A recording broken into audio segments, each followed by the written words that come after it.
بۆ یەکەم جارە لە هەرێمی کوردستان و لە شاری هەڵەبجە کێڵگەیەکی بەخێوکردنی پەلەوەری سەلوا دەکرێتەوە.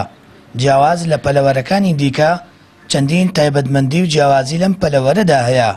خاوەنی کێڵگەکە دەڵێت ساڵانە هەرێکێک لەم پەلەوەرانە 300 هێلکە دەکات و وێڕای ئەوەش زیاتر لە 20 سوودی تەندروستی هەیە و بە هیچ شێوەیەکیش نەخۆش ناکەوێت.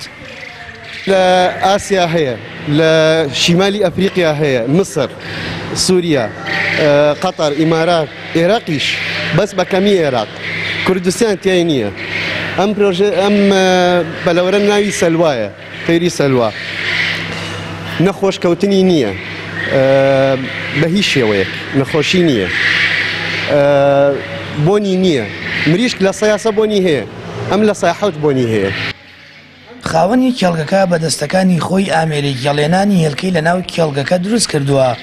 7,000 هێلکە دەگرێت و لە ماوەی 18 ڕۆژیشدا هێلکەکان هەڵدەێنێت.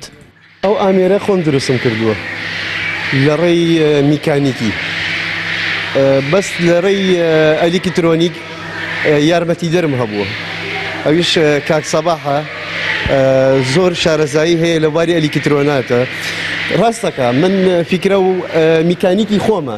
ئەم جیهازە 21 وەرەقەی تێچووە، 7,000 هێلکە ئەگرێت لە مدەی 18 ڕۆژ هەڵیێنێ.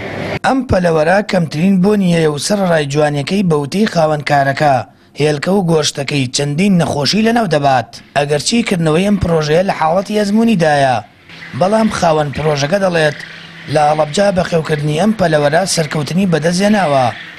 بەشێک لە خاوەنکار و پرۆژەکانیش پێیان وایە حکوومەت و لایەنی پەیوەندیدار هاوکاری سەرمایەداران ناکات بۆ ئەوەی بتوانن پرۆژەی نوێ ئەنجام بدەن. ئەمە بۆ یەکەمی جارە پرۆژەی بەخێوکردنی پەلەوەری سەلوا لە هەرێمی کوردستان و لە سنووری پارێزگای هەڵەبجە ئەنجام درراوە. خەونی خاوەنکاری ئەم پرۆژەیەش ئەوەیە حکوومەتی هەرێمی کوردستان هاوکاری بکات بۆ ئەوەی هاوشێوەی پرۆژەکانی دیکە هەرێمی کوردستان شکست نەخوات.